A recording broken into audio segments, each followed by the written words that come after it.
Good afternoon. I have right at noon, so it is afternoon. Welcome to today's Lunch and Learn series with VCU ACE. Today, we are going to focus on teaching social communication skills to emerging learners. And with that, I want to say that this is a very broad and complex topic, so we will have some specific strategies and steps, but we're also going to talk about those really important foundational skills that are involved in order to get to some of the more complex social communication skills as well. And so hopefully that's what we'll cover today. I'm Stephanie Paul. I'm a training and technical assistance associate with ACE, and I do a lot with training and professional development around the state. Specifically, one area is early childhood. So that's kind of my background. Charlene? Yes, good afternoon. I'm Charlene Wentland. I'm also a Technical Assistance Associate with VCU ACE. And at the current time, I'm supporting the school divisions of York County and Portsmouth City. And we're so happy to have you with us today. So for many of you who have joined us previously on our Lunch and Learns, you are very familiar with this slide. This is just to let you know that we will be recording this session and it will be available to you on our website. And by participating, you're consenting that we're recording this, but all identifying information will be removed to protect your privacy before it gets posted and is available on our website.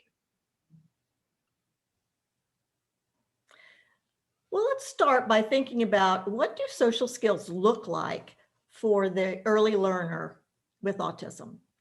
The development of social skills in children with autism is very different than the typically developing youngster. The characteristics of autism affect these children's abilities to learn and engage in typical social interactions with others. One of the reasons our children are lacking in interactive social skills is the difficulty they have in imitating others, which is how most children learn social skills to begin with. Children with autism must be taught simple imitation, such as clapping hands and standing up, very simple motor imitation, before they can begin to use imitation skills to be social. It may also be difficult to capture the attention of a young child with autism, or to hold their attention for more than a minute or so. Our children with autism may engage in and be very focused on solitary play, playing with toys such as blocks, puzzles, or cars, and they may not play with these toys the way other children do. They may prefer to do the same things with these toys that they enjoy over and over again. An example of that would be lining up cars, or lining up numbers, or lining up letters, really anything. For children with autism who do engage in creative play, the scenarios they tend to use are very simple and very repetitive. So when playing with peers, they may memorize a few roles in a joint activity, a joint play activity, like pretend play with a kitchen set. But they don't perform a variety of roles and have problems inventing new roles. Children with autism are usually not animated and social. So the partner playing with the child will need to bring ideas and energy to that activity. So we need to model for them what it looks like to engage with others and have fun. They may not do that naturally.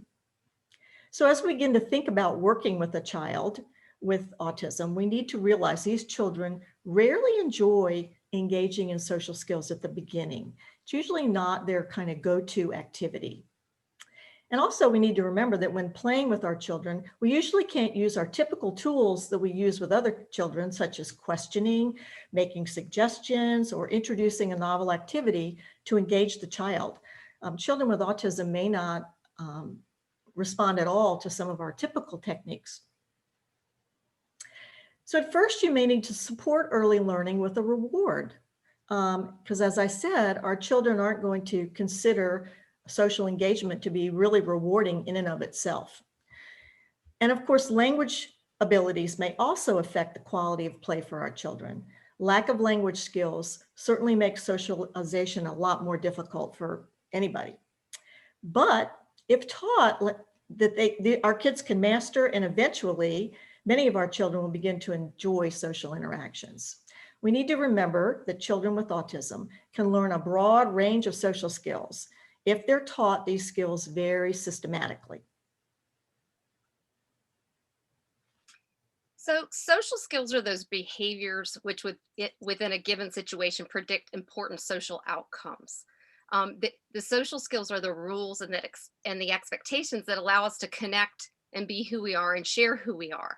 Um, Social skills also represent the ability to accommodate or adapt to ongoing situations and social situations. So as you can see, this is more complex than we think about sometimes or that we realize. You'll see these building blocks of social development here on the screen, and we are really going to focus on the bottom row of these because those are those emerging or what we sometimes refer to as prerequisite skills in order to get to those more complex skills that you'll see at the top of the building blocks. And I like to think of the analogy in watching this little fellow who is building with blocks on the screen here.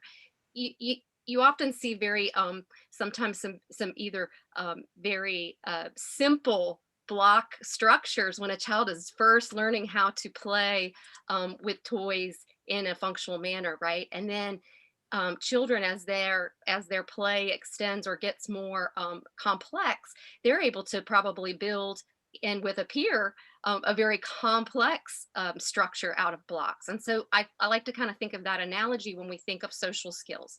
And the other thing that we need to think about as we focus on this bottom row, the bottom row has contains joint attention, joint interaction, imitation, attachment, and emotional engagement, as well as individual self regulation. So that's kind of that bottom row that you'll see here that are sort of the building blocks or what we would call those emerging skills in the area of social communication. Now, it's not to say that these don't happen where a child might have already some skills in another area, but oftentimes this is sort of the scaffolding, if you will, of how these skills progress as the child becomes more proficient with the skills. And so we're going to focus on these areas.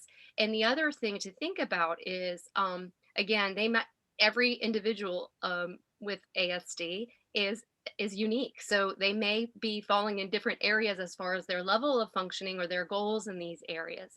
But it's really important because I often think about that we try and work on something such as conversation skills or turn taking, and maybe the child is not even yet where they're really paying attention, what we'd call joint attention, and we'll talk about that. So hopefully what we can do is look at these prerequisite skills and then provide you with some tips and suggestions and strategies for how to facilitate these skills.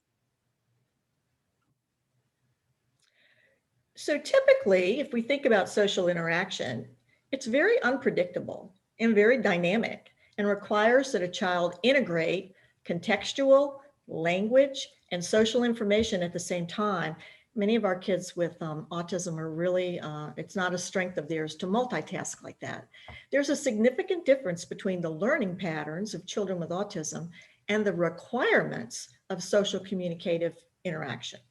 So this slide clearly shows the social challenges that our children with autism face. Now, many children focus on information that makes sense to them, and that's typically what we see our children with autism doing. Information that's predictable, organized, repetitive, visual, and concrete.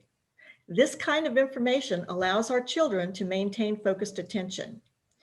So examples of this would be, and we see a lot of our children with autism very much moving and looking at and paying attention to things like letters and numbers and books and computers and videos.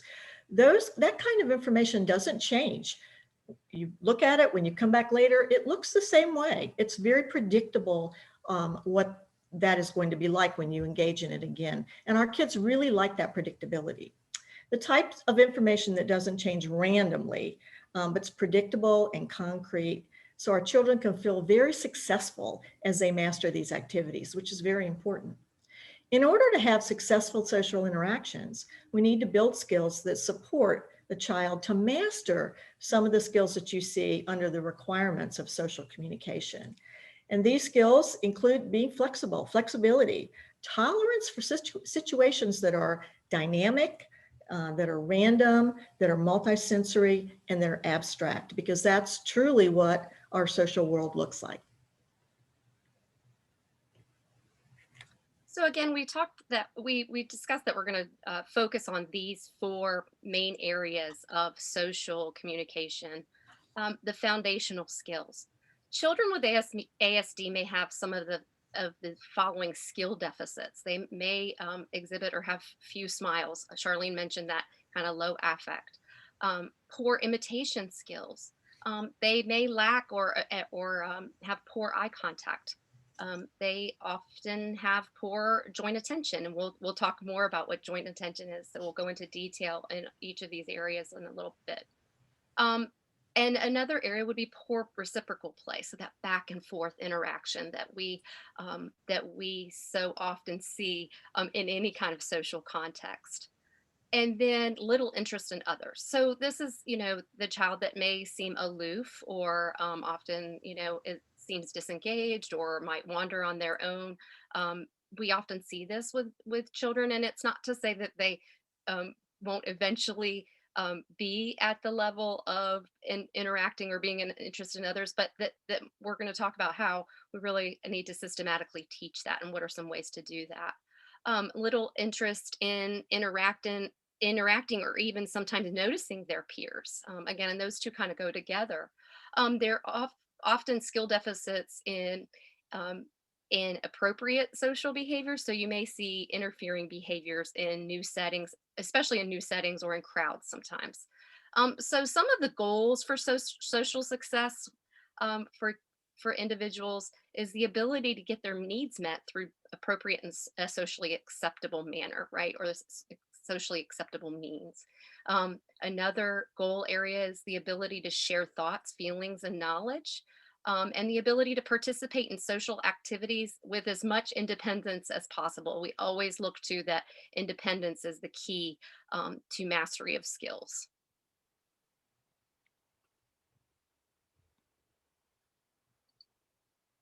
So imitation is a really important milestone in the development of cognitive and social skills.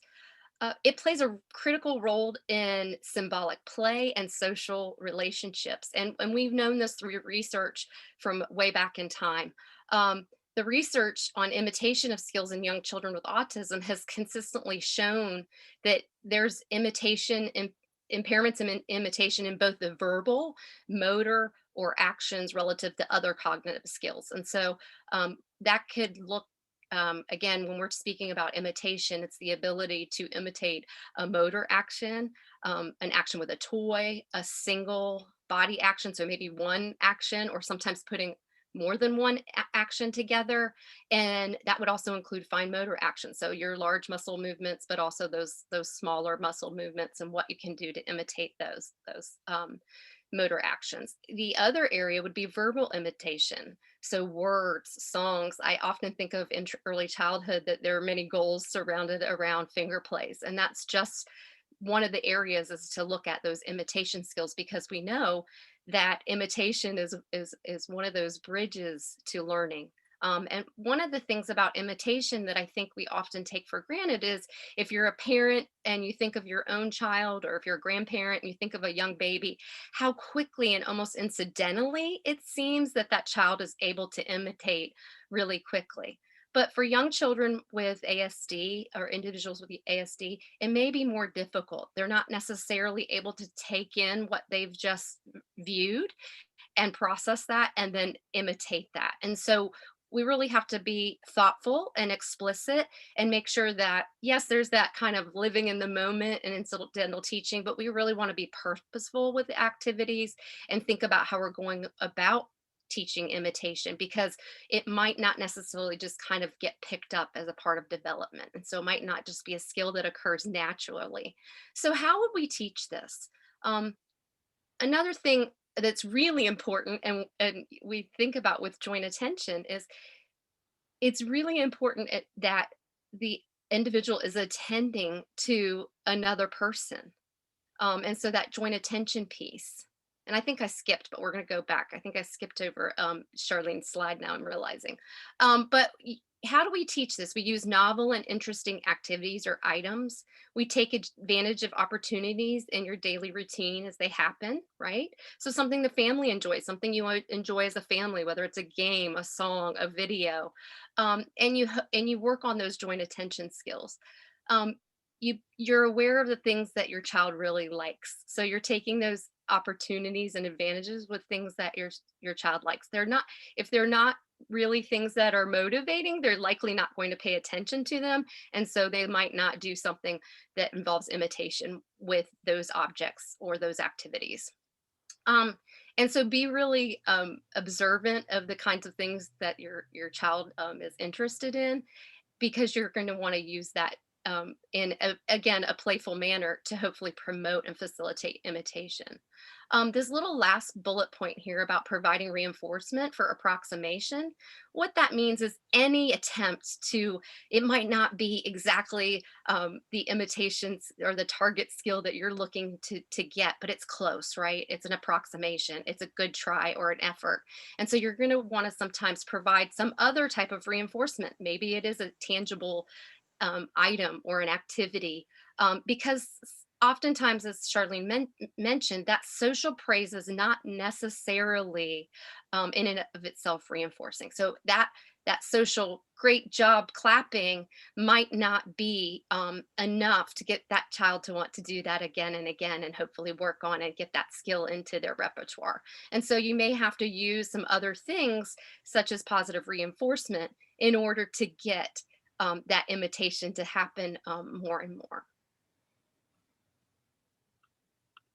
Okay, there we are. I thought we had skipped ahead. I'm Nope. like, I think I skipped something. Okay, good. We're in the right order. Sorry. All right, so let's talk a little bit about joint attention and joint interaction. So learning how to interact with people, with other people, is one of the most important goals for young children with autism spectrum disorder.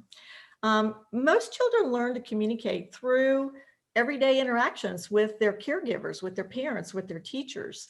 So the more they engage with the important people in their life, the more opportunities they have to learn valuable communication skills. In addition to knowing how to interact face-to-face with people, children need to learn to share their attention between people and objects during their interactions. So let's kind of explore this area just a little bit more. So we're going to look at both joint engagement or interaction and joint attention, which are slightly different.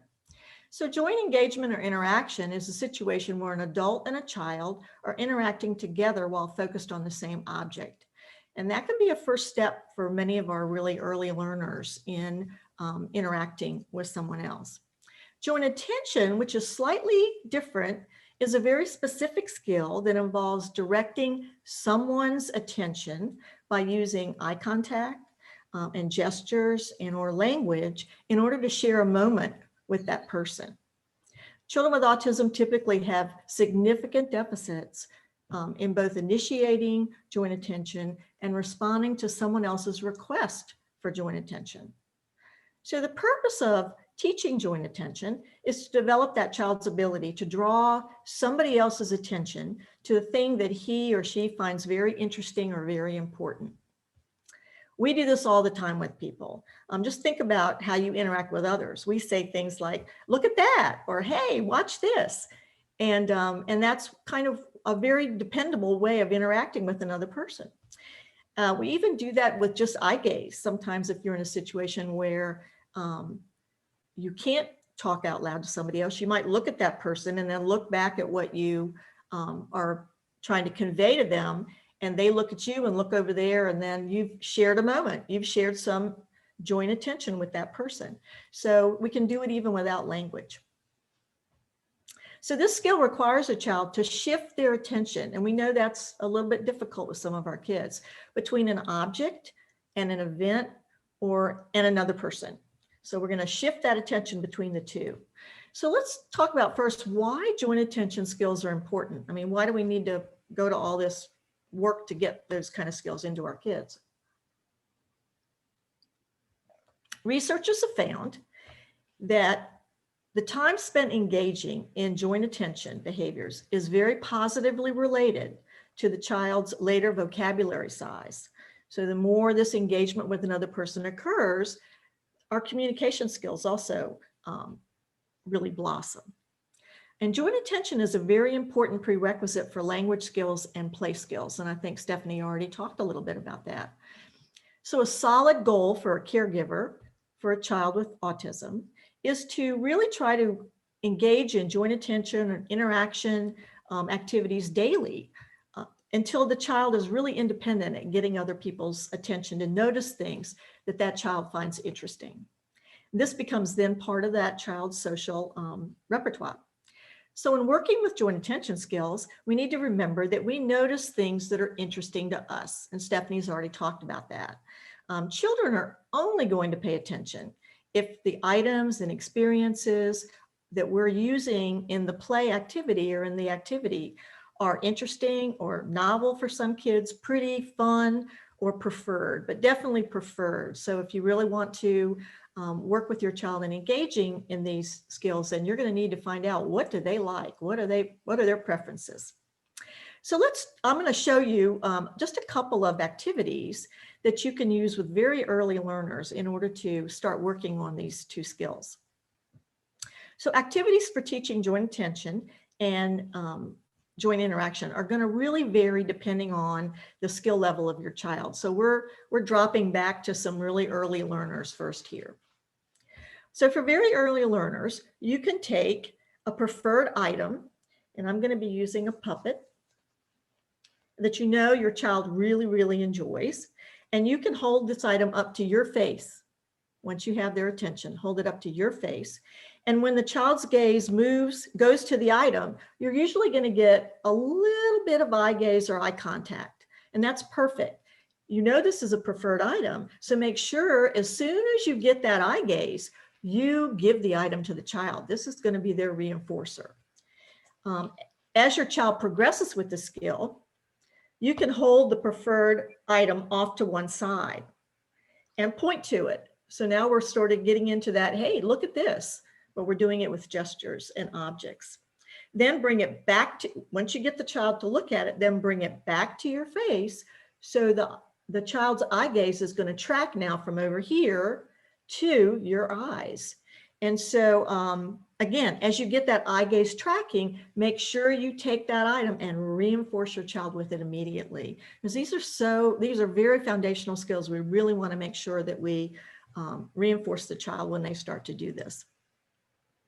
Another idea is to just do something fun and physical with your child. And a lot of our kids really enjoy these kind of activities. Things like blowing bubbles for him to pop, jumping on a trampoline together, or jumping on a trampoline where you hold the child's hands and really get that jumping going. So you're going to want to engage in that activity with your child, and then stop the activity and pause and wait. When your child looks at you, then you're going to continue the activity. So you're really then reinforcing an eye gaze with a message. Hey, I'd like to do that again.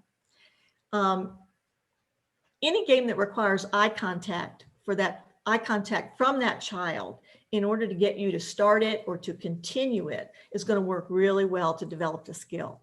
And you can add words to this if this is within your child's repertoire, such as jump or bubbles. So not only are we getting the joint attention, joint interaction, but we may also be teaching an early requesting behavior, which is excellent. So the last activity, which is for a child who already has some language and has mastered some of these other skills that I've just told you about. You can introduce the idea of looking for things and sharing that experience with each other.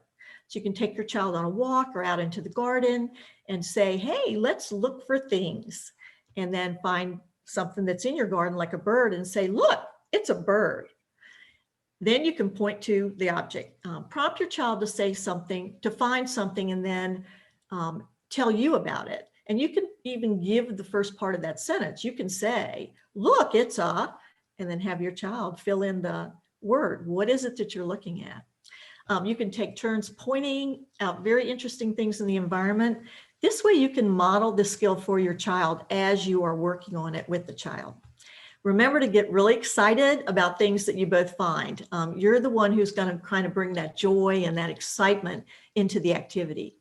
So encourage joint interaction by being responsive to your child, following your child's lead, and building these interactions around your child's interest. And have fun doing this. I think that's probably the biggest ticket item to all of this is make sure social interactions are really enjoyable for your child. So the next area that we're going to discuss is self-regulation. Emotional self-regulation is the ability to adapt behavior when engaged in situations that might provoke emotions such as stress, anxiety, annoyance, frustration. Children with autism struggle to understand sometimes how they feel, how others feel, and how to interpret those visual cues or that language sometimes. So not only the nonverbal, but the verbal that might come from others about how they feel. And so often children with ASD engage in repetitive or stereotypical and sometimes interfering behaviors. And so this can occur for a number of reasons, but more often it occurs because the child is simply overwhelmed. Um, they're overwhelmed with the social, the language, and then those behavioral demands that are kind of coming at them sometimes all at once.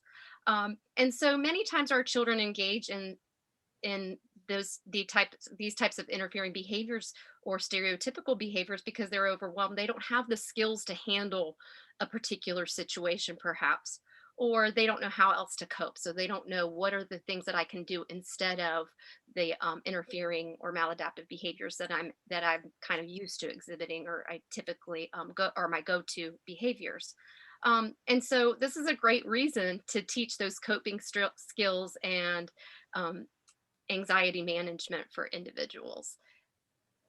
So some of the ways that we think of doing this, really those behaviors that we want a child to display rather than those interfering behaviors is they have to be taught. Again, if I'm not really sure how I'm feeling and what that really means, then it's difficult for that child to actually have those coping skills or those appropriate behaviors that they can do in place. And so one of the first steps to teaching a child is to work on identifying and labeling those emotions. That's probably the very first step, because without that, that's sort of the foundation before you can talk about, well, what can I do in place of? You have to understand, what is it to be angry or to be frustrated? And so there are different ways to do that. Oftentimes we can use picture representations, visual supports and picture representations to do this. And so we'll talk about some of the examples that are on the screen that can help to teach and facilitate that emotional self-regulation. Some example activities, a social story. So many of you have probably heard about social stories, and this can provide a framework of information for children with autism. So it's really a script, it's a story or a script in a visual format that can help oftentimes to talk about specific situations, what might happen in situations, and provide some guidelines of what behavior would be acceptable in that particular situation. And this can be done with very young children. So a child does not necessarily have to be able to read, because you can use those pictures. You can be the adult or another peer helping to label that and practice those social stories. So that's something that you're not going to do just once. You're going to have availability that social story over time, so that they get used to and become familiar with it, with what's in the social story. Another thing might be an image of a thermometer that can be useful as a tool to encourage a child to kind of measure their emotions. So similar to a stoplight with maybe red, yellow, and green. So not getting too complex, especially with really young learners. And this image can be useful so that if they can talk about in the context of feelings. I see, oh, you're in the green. That's sort of you're happy and you're calm, and talk about what emotions are happening during green.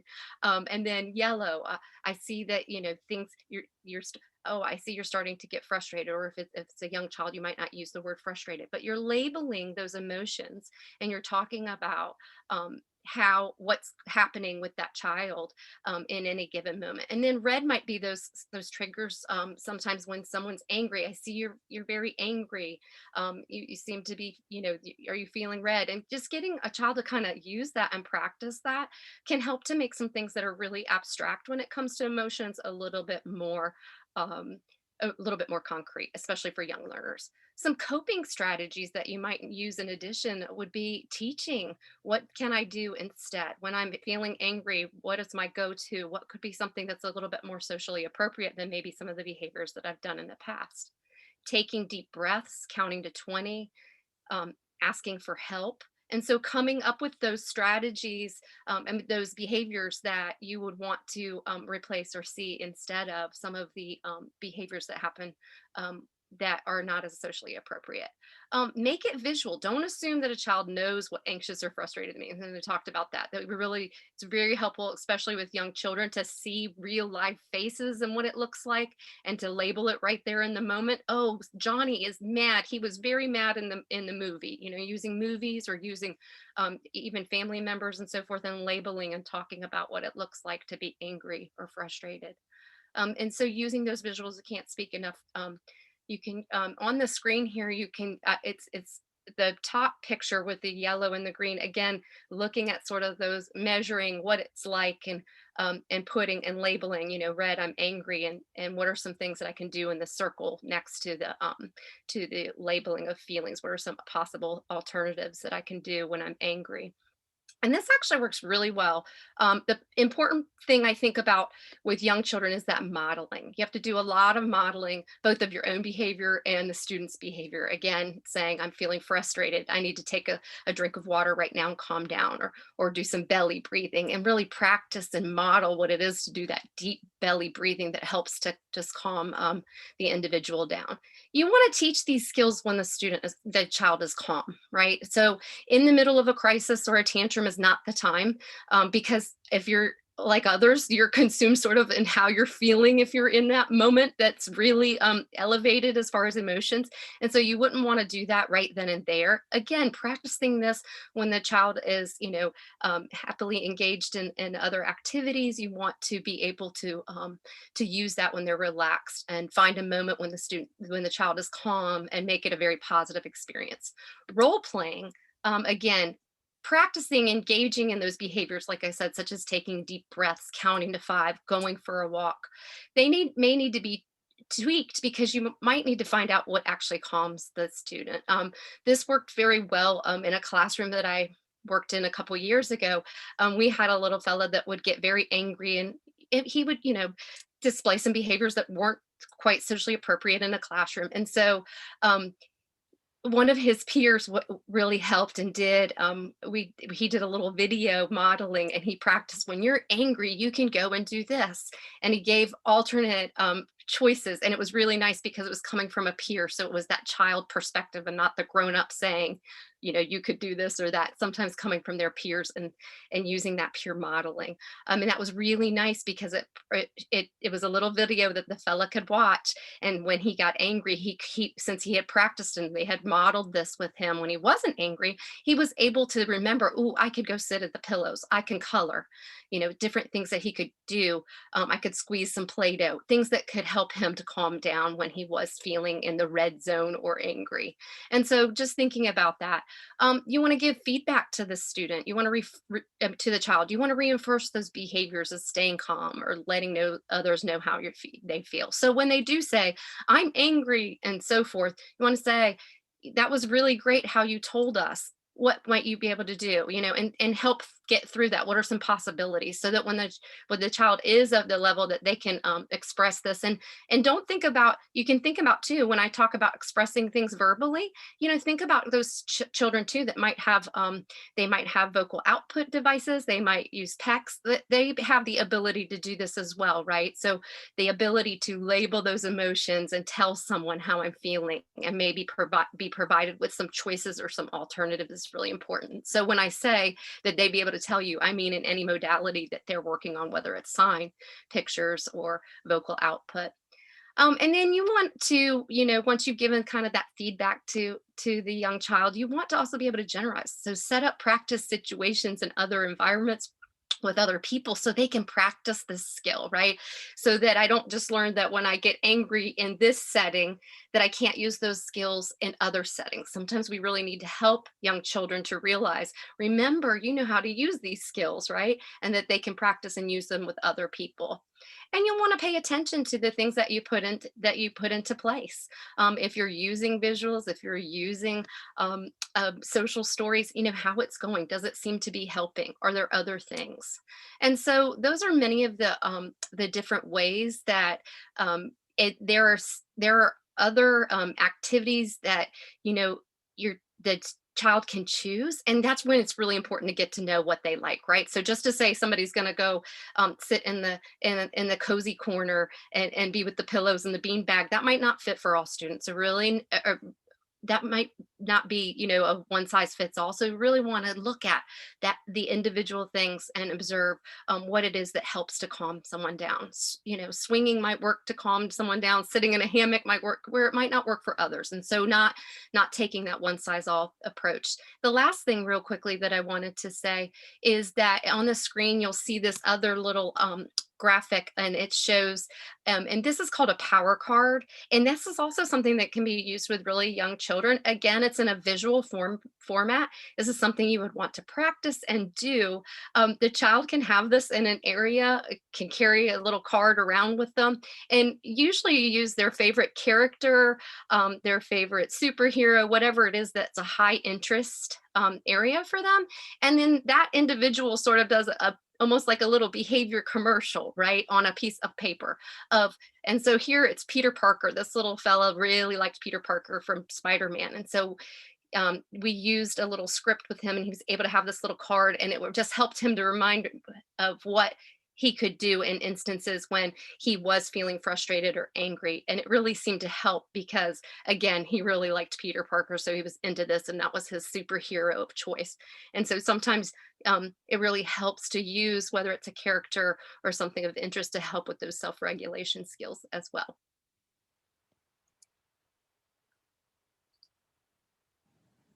Okay, so attachment and social engagement.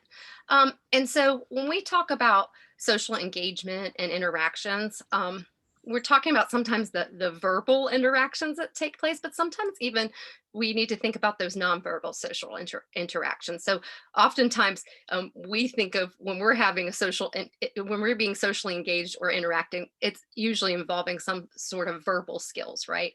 Maybe conversation and so forth. But this can also be nonverbal. So it might be turn taking where there aren't necessarily words shared. It might be a situation where two children are playing alongside each other and kind of observing and watching what each other's doing, or practicing joint attention or some joint engagement, but not necessarily verbalizing or commenting. And so just keeping that in mind.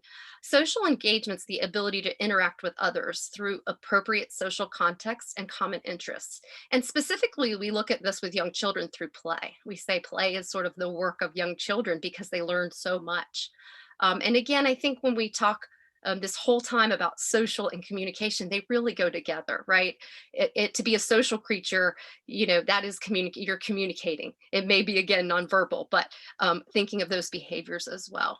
Many children with ASD lack that functional play. So we kind of think of even how they interact with materials that are play materials. They may not interact with those what we would say in the manner intended or appropriately. So they might not use those in a very functional play manner. And so oftentimes that's the very beginning steps to get to those more complex levels of play that we often see children kind of do naturally as they develop and grow. So the goal is to teach your child to play. It should look creative, flexible, but be purposeful and use imagination. And it should be performed independently with a partner or a group. Okay, so in a little bit, we're going to watch a video and you'll see where the adults are helping to facilitate some play for some real emerging learners that are getting to those different, more complex levels of play. Play develops it first by kind of playing alone. If you think of a really young child and they're just tinkering around with their toys or banging on pots and pans, they're not typically doing that with another young child or another individual. But then we want that to progress, hopefully, and work on those social skills and those goals. And so it may be necessary to teach play skills to your child in a one-on-one setting at first, and then generalize to using peers or others. And so you'll see again in the video that there are adults, but eventually we want children playing with children. And I know that's challenging right now during these social distancing times. So we're keeping that in mind as well as we go forward. But you're going to want to use those reinforcing and interesting materials. Again, we can't say that enough. Use toys with a purpose. You're going to be able to see in a video in a little bit just that. You're going to see a child where they are actually interested in these toys, and you can tell they are, because that's why they're sticking in and being engaged and willing to kind of have some demands placed on them, if you will. And so increasing the access to toys in different environments, that's a nice way too to help keep facilitating play. So that my favorite toy isn't just here, but it's here, it's in other places, to kind of, again, generalize to other settings. And you want to facilitate that play with naturally occurring opportunities. So if you're outside, you see these young children, they're digging, and they may be, they're side to side. Doesn't mean they might have more of a parallel play. They're kind of both doing the same thing at the same time, but there might not be at that cooperative play. And it's very important to think about that children are at different levels of play. And oftentimes it takes a while for some individuals to get from that kind of parallel play, or I'm side to side, or even functional play, where I just start to learn how to, use this toy in a functional manner, to a more complex thing such as cooperative play. It may take a long time depending on the individual, and that's very unique to each individual as well. You're going to want to teach you're going to want to teach greetings. So this is kind of something that's reinforcing to both. So if I teach a child how to say hello and the other child responds back, it's also very reinforcing for the other child. Hey, that little kid said hi to me. And so it's sort of that back and forth that you want both partners in sort of a reciprocal situation to get positively reinforced, or to feel good about, like, oh, I'm more likely to talk to this little fella because he waved hi and I waved back, and you're having this little moment of reciprocity there. And so teaching those greetings will be really important to help to get to some more parallel or cooperative play. So example activities might be, these two children are side by side with their own materials. An adult might help to facilitate that play interaction, but kind of keep their distance, right? And let things happen and unfold and follow the children's lead naturally. And think about this, if you're home with your children and maybe you're working from home and you're not able to be the one that does this, is there someone else at that time within very natural opportunities, whether it's a sibling or so forth, that could help to facilitate that play? And so that you try and keep that engagement going, and think about who might be the person to do that and with what materials and so forth. Okay, let's see if I can. So go ahead. We're going to watch a video, and you're going to see some teachers working with two students during play. And I want you to really see if you can pick out where they are working on joint attention or joint engagement, imitation, turn taking, and communication skills. So one thing to note is the play items that you see in the video are highly motivated items for these kids. And so, and they chose them before the activity started. So you'll see the teachers using many strategies in a natural environment, in a natural manner, in order to elicit some target skills that they're also working on during academics. Blue car, orange car. I want orange. Okay, put it up there. Orange. Look. He's walking. Your turn. Look. He's walking. That's a bridge. Across the bridge. There he goes. Walking around. Look, watch this. Watch this. He's going under the bridge. Here, we need another block. Watch. Look. Under the bridge. What's he doing? Under the bridge. Look, you make him go under the bridge. Under the bridge. Under the bridge. There he goes.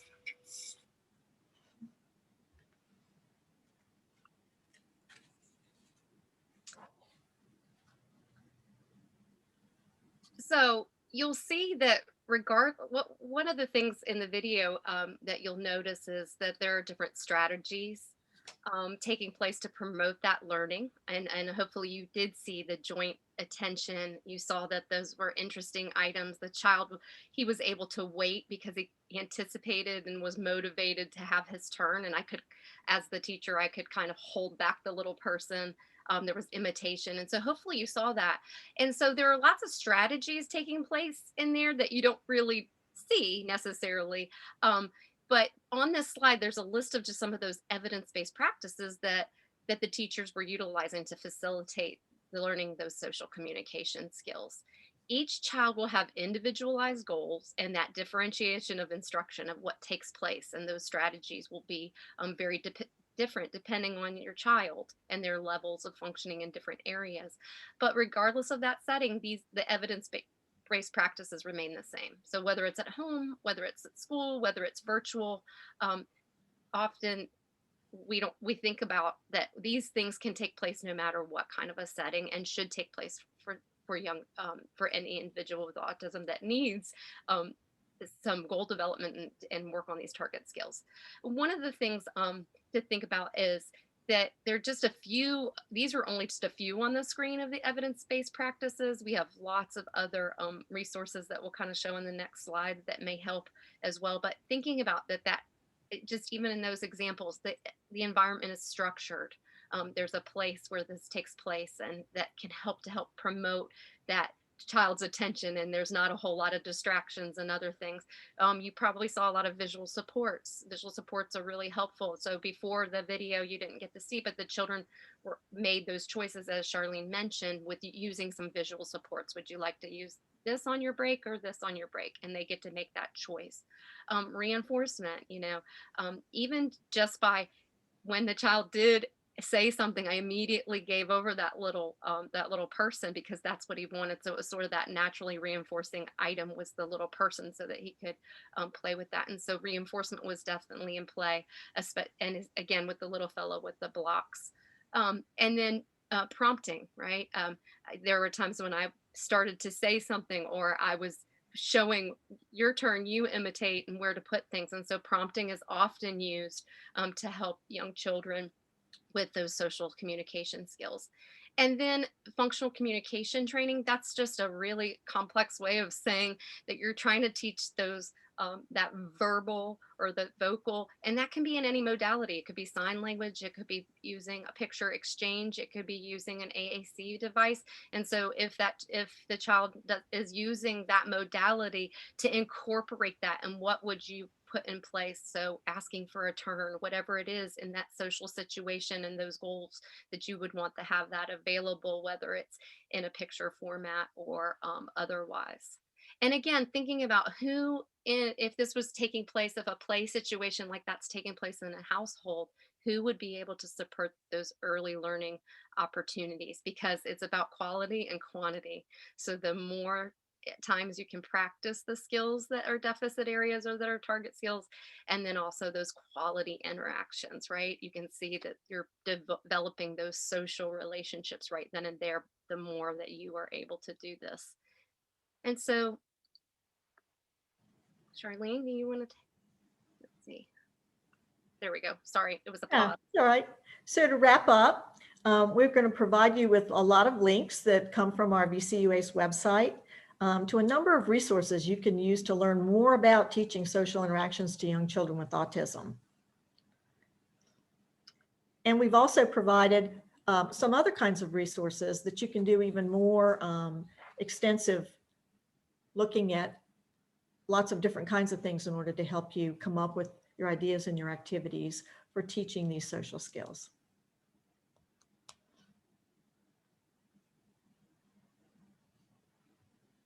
So now I think we're going to do our Q&A session. Hi, everybody. It's Katie from VCU ACE, and just going to jump on here and read through any questions you have in the chat. And just want to say, as y'all are, thinking of what you might want to ask to Charlene and Stephanie, just y'all did an amazing job of sharing some of these just real foundational things and making them doable, practical things that we can take forward into our days. So thank you so much for that. I love that. And anyone who has any questions in the chat, please feel free to add those now. One of the questions that was in there was, will we be able to review this presentation and the slides? And yes, we have a link. I just posted that in the chat. We're going to post that up to our website so that you can go back and not only review it yourself, but we hope that you will then also share that forward to other people within, groups that you work with that might be able to benefit from it. So it looks like Laura is saying, looking for ideas for games, etc., that they can use virtually to work on joint interaction with preschoolers during virtual learning. Any thoughts there? So that's a really good one. I think a lot of times what I've kind of seen taking place is really using whatever, like I said, the high interest. So if it's a character or a show, and how you can kind of embed that into whether you're using PowerPoints, whether you're doing songs, whether you have, just as Charlene showed with the puppet, if you have a puppet of that favorite thing. And so trying to tap into, as you get to know each of the preschoolers that you're working with, kind of figuring out and making sure that you have some of that that's going on the screen. So I know one example that I think a lot of preschool teachers are using are sort of the Pete the cat, and making sure that you have the puppet and maybe there's some pull off things. And, there's even young children that can respond, whether it's just tapping the space bar or something, instead of obviously having to do too much. And so really using anything like that, I know, again, having to look into their interests, if it's music, if it's, things that kind of pop on the screen visually, if it's a favorite character. I think that's the way to kind of go as much as you can now virtually by doing this through a screen. If I can just add something, occasionally we do work with kids that it's really hard at the beginning to see that they're interested in any kind of a toy. And so we talked a little bit about teaching those play skills by actually playing with that toy at first as a task, and making sure you're pairing other kinds of reinforcement with it, whatever that child does prefer. And eventually that toy will become something that is very reinforcing to them, because it's being introduced and played with in the context of a very reinforcing environment with other reinforcers in there. So I think it's important, if you're working with that kind of a child, that you really think about that, teaching a few things that are age appropriate. That's great. And Angela added to the chat that she's seen some success with music videos. So that might be something that you want to consider taking that forward as well.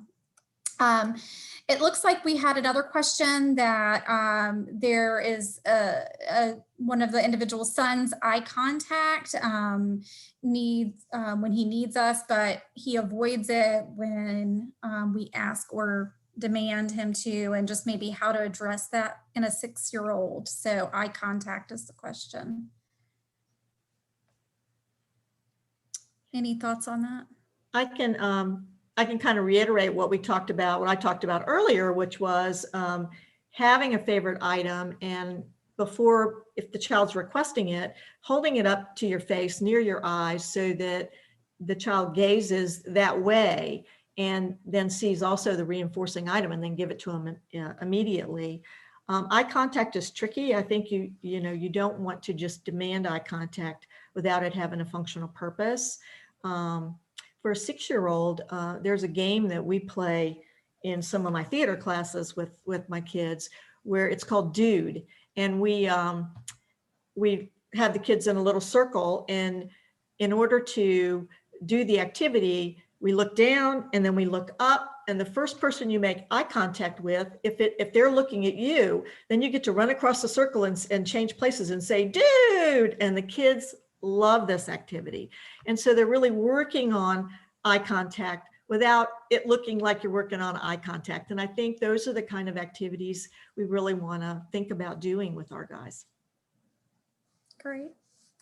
Thank you for adding that, Charlene. And thank you again for the training, some wonderful resources, great presentation. Also, someone feels that even though they have a young adult, a lot of these strategies will be helpful to just reinforce those in that group as well. And it looks like all very good things. Any other questions to the chat? I'm going to go ahead and post into everyone the information about our next Lunch and Learn. We actually are going to have a little break next week for Thanksgiving.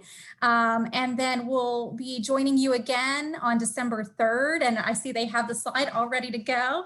And that will be talking more about data collection virtually. So definitely a topic that I think a lot of teachers and other providers are really looking at and trying to figure out how to do that well in this situation. So you're very welcome, Michael. Anything else from folks or anything else to add, Stephanie or Charlene? I don't think so.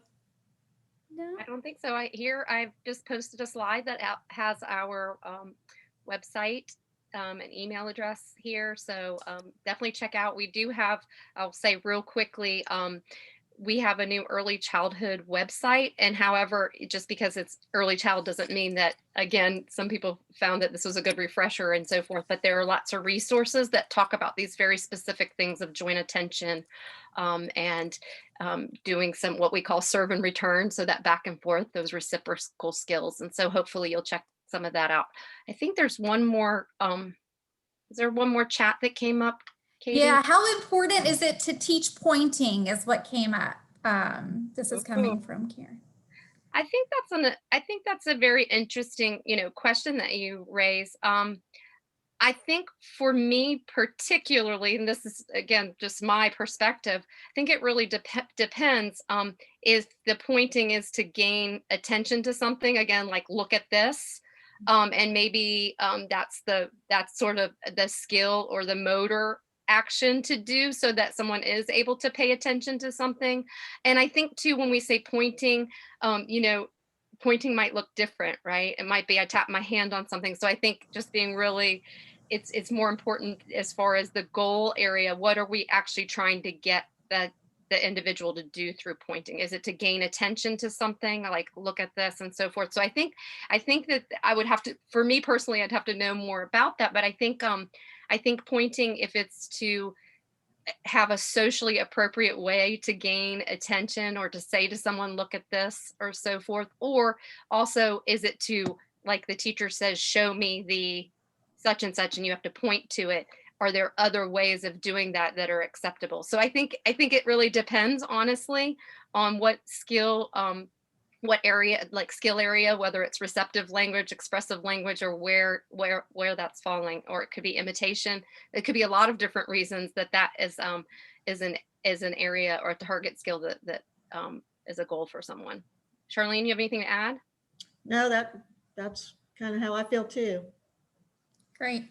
I was thinking, as you mentioned, Stephanie, the early childhood site, I can post that into the chat too. Awesome. Yeah. That way, if anyone has, there's definitely a lot of videos out there for families, and providers would also find those, I think, very meaningful.